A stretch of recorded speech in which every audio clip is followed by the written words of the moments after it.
This is BT Potter. Make sure to check out the Clemson Insider's most complete football coverage. Nobody does it better. So after going back, watching the film, thoughts on the performance?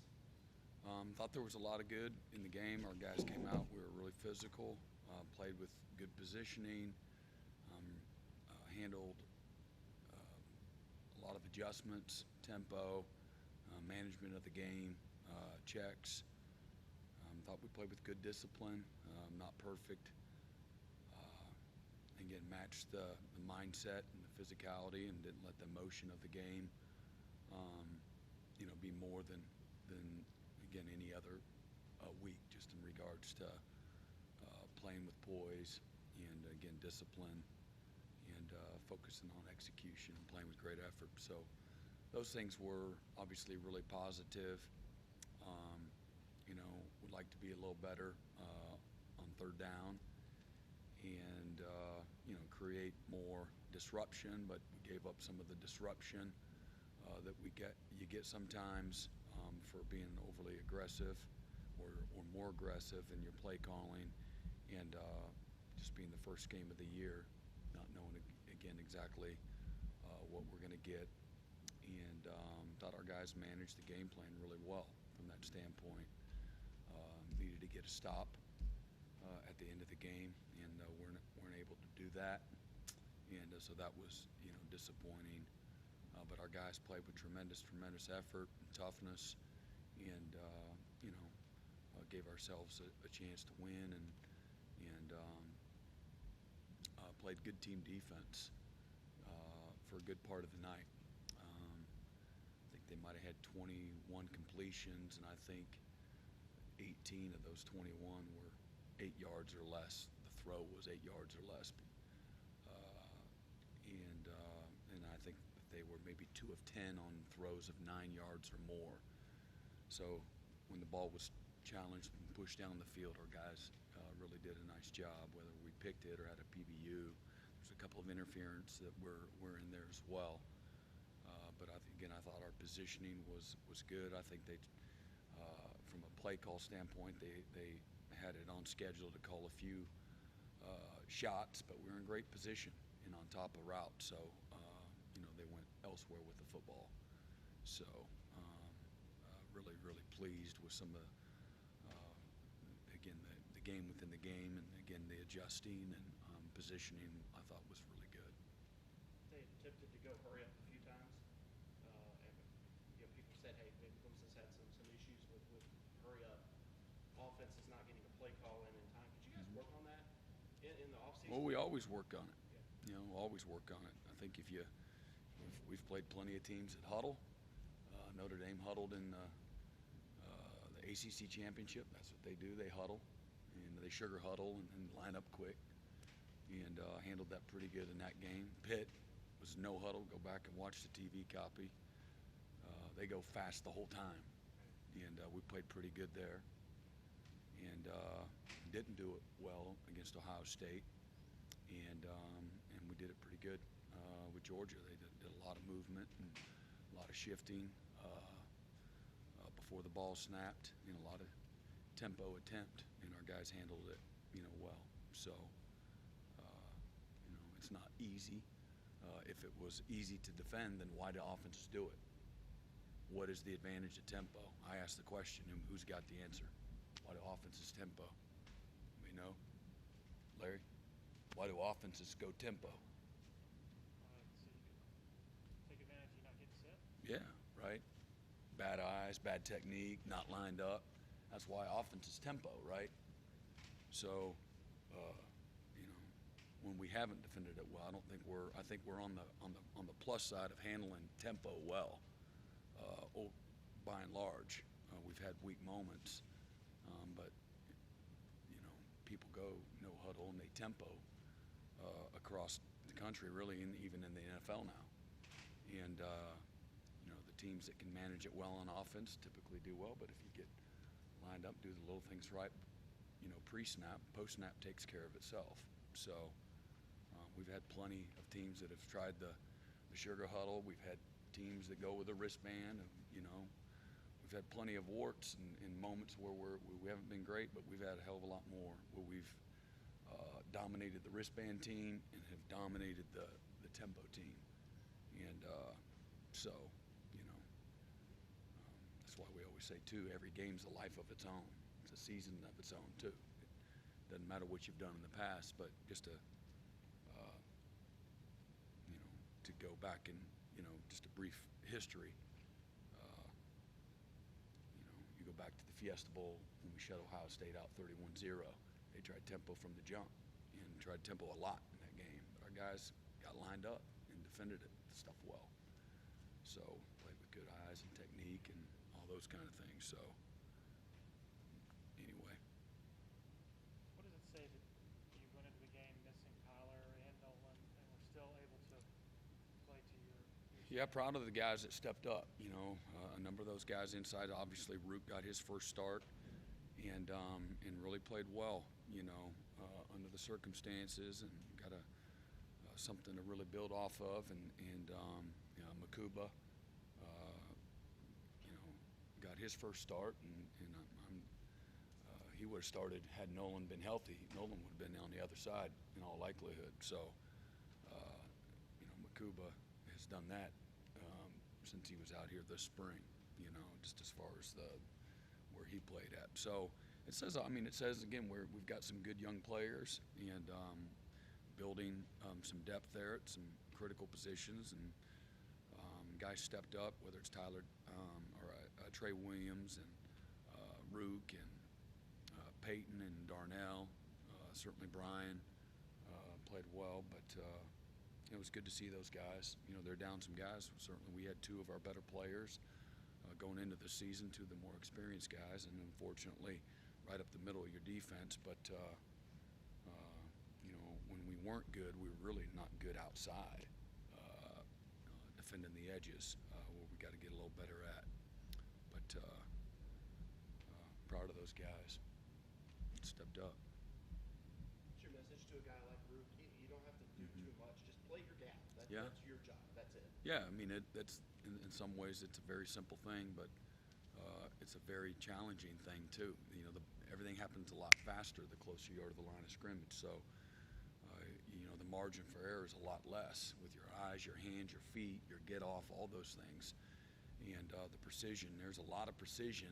Yes, there's physicality, and you know, a great get off can really make up for maybe some of the other things not being great, but. You know, there's a lot that's on that guy from again a physical and a technical standpoint. So, you know, for him again, I think it's a good place to build from. And what you hope it does, it's a shot in the arm, it's confidence, it's trust in his teammates, your teammates trusting him, and hopefully he'll just keep making the kind of improvement that he's capable of making for the season. What do you think about Mukuba's journey to this point? I mean, through his life, he's had an interesting background. Just to get where he is and be able to grasp things so well. Yeah, he's easy to pull for. Such a remarkable young guy, and because first and foremost, he kind of epitomized what we want all of our program to be about, but trying to get our players to think the right way and have the right kind of perspective and have a thankfulness and an appreciation and see the positive as opposed to the negative, and let anything that's been bad that he's gone through growing up or seen maybe family members go through, that he's allowed that to fuel him instead of destroy him or define him. He's let it develop him.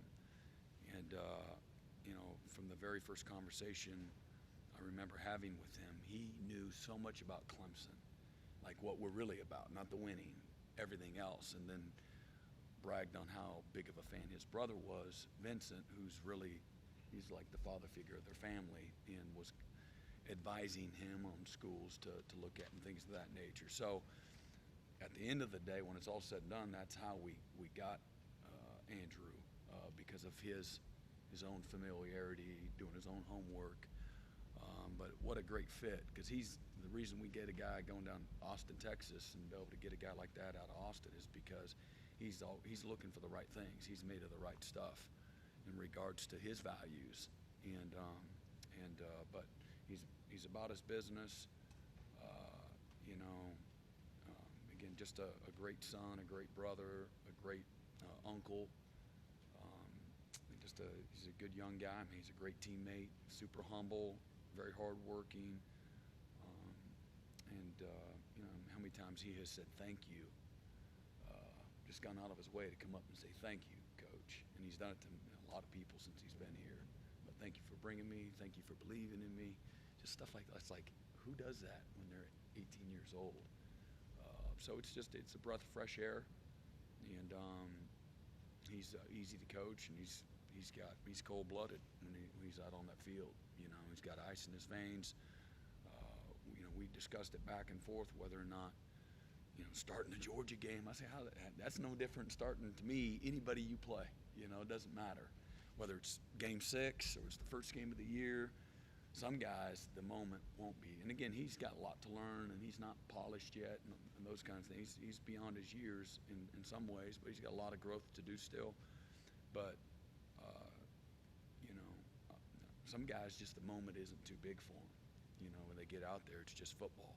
And for him, it's just football. So, but he's got, again, a great, undenying attitude, and again, perspective that's a little bit different, a lot of maturity, and you know, so it's easy to pull for guys like that.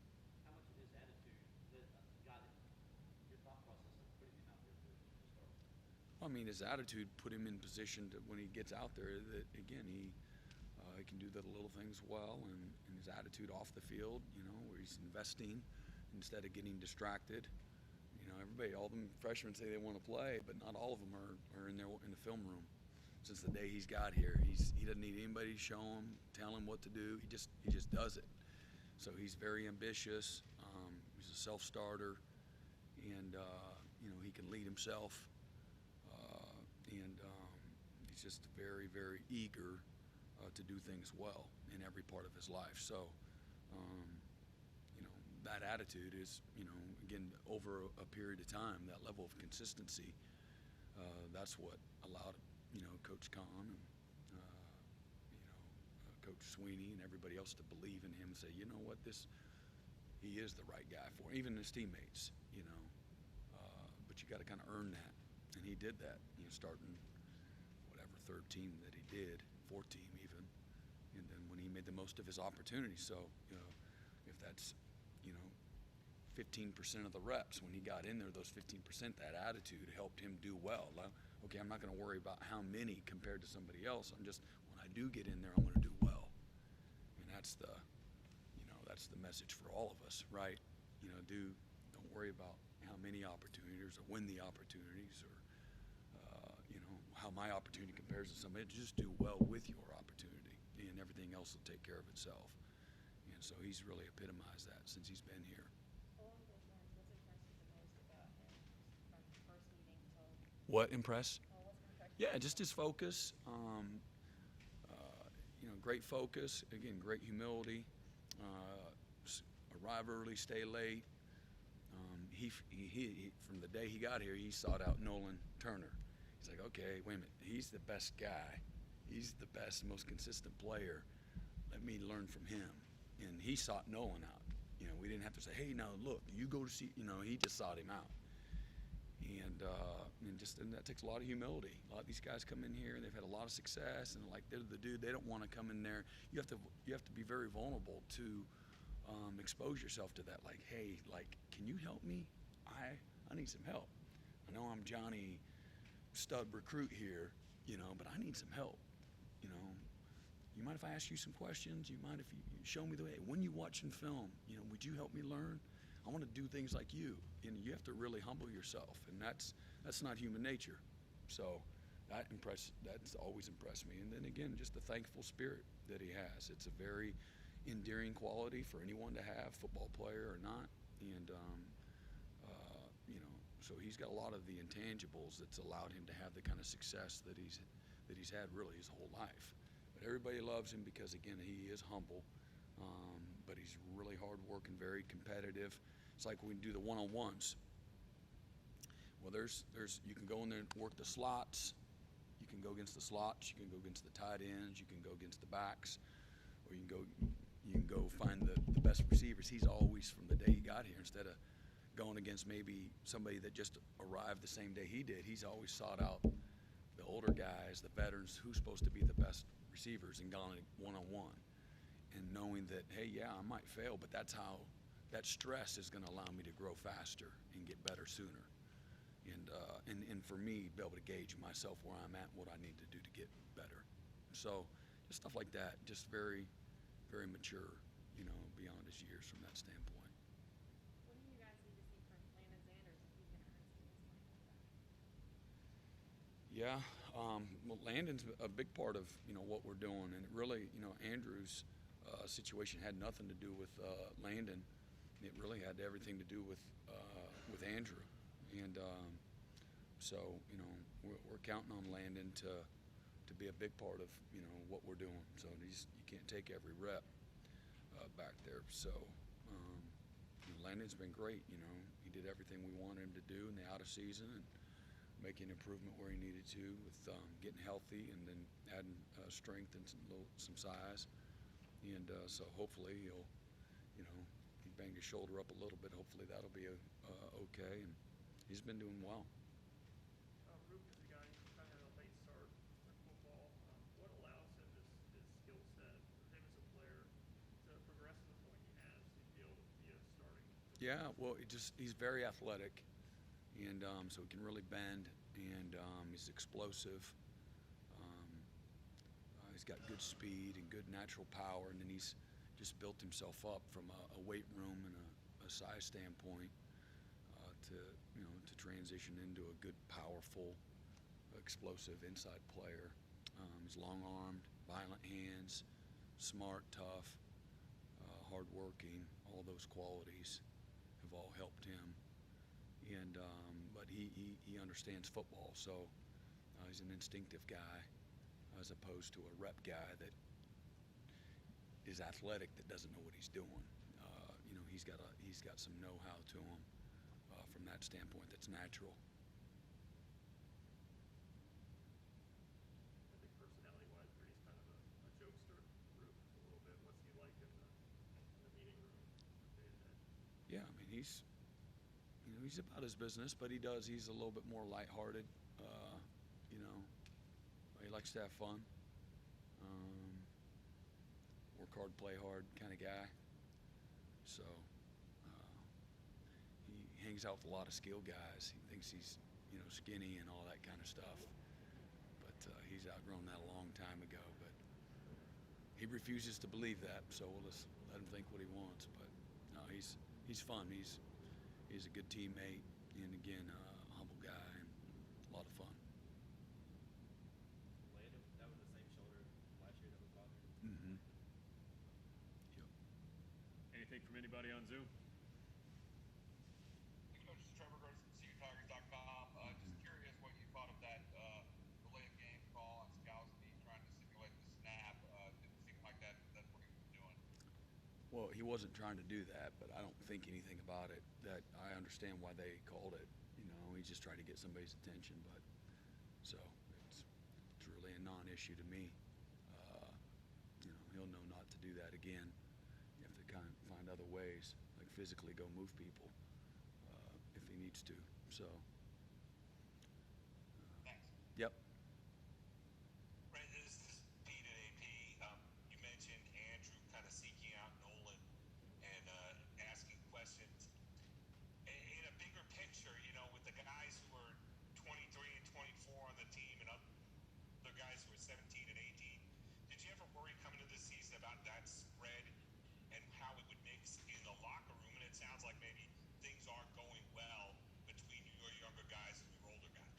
Yeah, no, our culture, I think that's one of the keys. Our older guys have always embraced the younger guys. We don't have a culture of entitlement or a culture that where there's a hazing kind of mentality whatsoever. It's a culture that serves one another, and I don't think another year in college is going to separate guys, from that standpoint. helping and mentoring and leading, pouring into guys. They were all, hopefully you have a culture that they all received that same type of mentoring at one point in time, and they value that and want to pay it forward. So that's what, that locker room's all about. So no surprise that that it was well received by Nolan. Yeah. Thank you. Mm-hmm. Anybody else? All right, thank you, Good. Coach. All right.